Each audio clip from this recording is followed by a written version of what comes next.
UEFA champions লিগের high voltage ম্যাচে Paris Saint জার্মাইকে 1-0 গোলে হারিয়েছে বায়ার্ন মিউনিখ। এছাড়া ব্রেস্টের বিপক্ষে 3-0 ব্যবধানে জিতেছে বার্সেলোনা। তবে 3 গোলে এগিয়ে থেকেও ফেইনোর্ডের সাথে ড্র নিয়ে মাঠ ছেড়েছে ম্যানচেস্টার সিটি।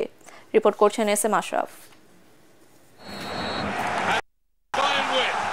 পিএসজির মাঠে শুরু থেকেই দাপুটে বায়ার্ন মিউনিখ। জামাল মুসিয়ালা আর লেরোয় সানে দুবার এগিয়ে নেওয়ার সুযোগ তৈরি করেন, তবে প্রতিপক্ষের রক্ষণ ভেদ করতে পারেননি তারা। আক্রমণ পাল্টা আক্রমণের খেলায় 36 মিনিটে কিম মিন জায়ে এগিয়ে নেন বায়ার্ন মিউনিখকে। সেই গোল আর শোধ দিতে পারেনি ফ্রেঞ্চ ক্লাবটি। তাতে টেবিলের 11তে নেমে গেল লুইস এনরিকের দল। আরেক ম্যাচে ব্রেস্টের বিপক্ষে পেনাল্টি গোলে 10 মিনিটে বার্সেলোনাকে এগিয়ে নেন রবার্ট লেভানডোভস্কি। 76 ভাগ বল দখলে রাখা হানসি ফ্লিকের দল রীতিমতো কাঁপিয়ে দিতে থাকে প্রতিপক্ষের রক্ষণ দুর্গ। তারই ধারাবাহিকতায় 66 মিনিটে ব্যবধান দ্বিগুণ করেন দানি ওলমো।